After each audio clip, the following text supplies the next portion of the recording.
మన రక్షకుడును ప్రభు అయిన యేసుక్రీస్తు నామములో మీ అందరికీ ప్రభు పేరిట వందనాలు తెలియజేస్తా ఉన్నాను. ప్రతి ఉదయం డైలీ మన్నా అనే ఈ కార్యక్రమాన్ని మీరు వీక్షిస్తున్న విధానాన్ని బట్టి ప్రభు పేరిట వందనాలు తెలియజేస్తా ఉన్నాను. మీ వ్యక్తిగత అవసరతలు మాకు తెలియచేయండి. తప్పనిసరిగా మీ కొరకు, మీ కుటుంబం కొరకు మేము ప్రార్థన చేస్తాం. దేవుని బిడ్డలారా, వాక్యంలో నుండి కొన్ని విషయాలు మీతో చెప్పాలని నేను ఆశపడతా ఉన్నాను. అపోస్తుల కార్యముల నుండి 2వ అధ్యాయము 4వ వచనాన్ని ఒకసారి జ్ఞాపకం చేసుకుందాం. అందరూ పరిశుద్ధాత్మతో నిండిన వారై ఆ ఆత్మ వారికి వాక్శక్తి అనుగ్రహించిన కొలది అన్య భాషలతో మాట్లాడసాగిరి. దేవుడు తన పరిశుద్ధ వాక్యమును దీవించునుగాక.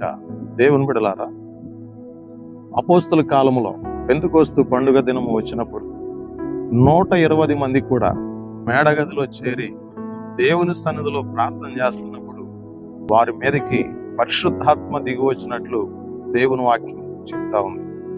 వారి మీదకి ఎప్పుడైతే పరిశుద్ధాత్మ దిగి వచ్చిందో వారి నాలుకలు సడలించబడ్డాయి. వారు అన్య భాషలతో మాట్లాడసాగిరి. దేవుని బిడ్డలారా, గమనించండి. ఈరోజు మనం దేవుని వాక్యం చదువుతున్నాం, ఈరోజు మనం ప్రార్థన చేస్తున్నాం. దేవుని వాక్యానుసారంగా జీవించడానికి మనం ప్రయత్నం చేయాలి. దేవుని బిడ్డలారా, గమనించండి. నీవు పరిశుద్ధాత్మను పొందుకోవాలి. ఈ పరిశుద్ధాత్మ అనేది ఎక్కడి నుండి వస్తుంది? పేతురు అంటాడు కదా ఒకసారి, పేతురు, మీరు మారు మనసు పొంది పాప క్షమాపణ నిమిత్తం ప్రతివాడు యేసుక్రీస్తు నామములో బాప్తిసం పొందాలి.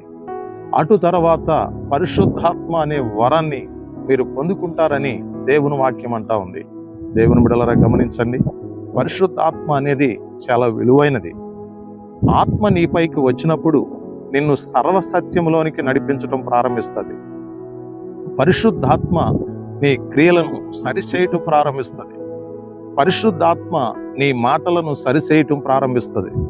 పరిశుద్ధాత్మ మన తలంపులను సరిచేయటం ప్రారంభిస్తుంది. పరిశుద్ధాత్మ మనలను మంచి నడవడికలో నడిపించటం అనేది ప్రారంభిస్తుంది. దేవుని బిడ్డలారా, గమనించండి. ఈరోజు చాలా మంది పరిశుద్ధాత్మ అంటే తెలియని వాళ్ళు ఉన్నారండి. చాలా మంది పరిశుద్ధాత్మను పొందుకొనకుండా జీవిస్తూ ఉన్నారు. దేవుని బిడ్డలారా, ఆత్మ లేనివాడు నావాడు కాదని దేవుని వాక్యం చెప్తా ఉంది. 120 మంది కూడా మేడగదిలో చేరి దేవుని సన్నిధిలో ప్రార్థిస్తున్నప్పుడు వారు పరిశుద్ధాత్మను పొందుకున్నట్లు దేవుని వాక్యం అంటుంది. ఈ రోజు నీ గృహంలో నువ్వు ప్రార్థన చేయి, పరిశుద్ధాత్మను పొందుకుంటావు. నీవు వెళ్ళేటువంటి మందిరములో ప్రార్థన చేయి, పరిశుద్ధాత్మను పొందుకుంటావు. ప్రార్థన అనేది చాలా విలువైనది. పరిశుద్ధాత్మ అనేది ఎవరు ఎలా పొందుకుంటారు? ప్రార్థన చేసిన వారు ఖచ్చితంగా పరిశుద్ధాత్మ పొందుకునే కృపను పరిశుద్ధాత్మ దేవుడు అనుగ్రహిస్తాడు. ఆత్మ చెప్పుచున్న మాట చెవిగలవాడు వినుగాక అని దేవుని వాక్యం చెప్తా ఉంది. పరిశుద్ధాత్మ చేత నింపబడినటువంటి వారు దేవుని వాక్యం ద్వారా అనేక విషయాలు సంబోధించినప్పుడు, నీ మనసులోనికి అవి చొచ్చుకున్నప్పుడు, నీ శరీర భాగములన్నిటినీ విభాగించి నీ హృదయమును మార్పులోనికి తీసుకురావడం అనేది ప్రారంభిస్తుంది. దేవుని బిడ్డలారా, గమనించండి.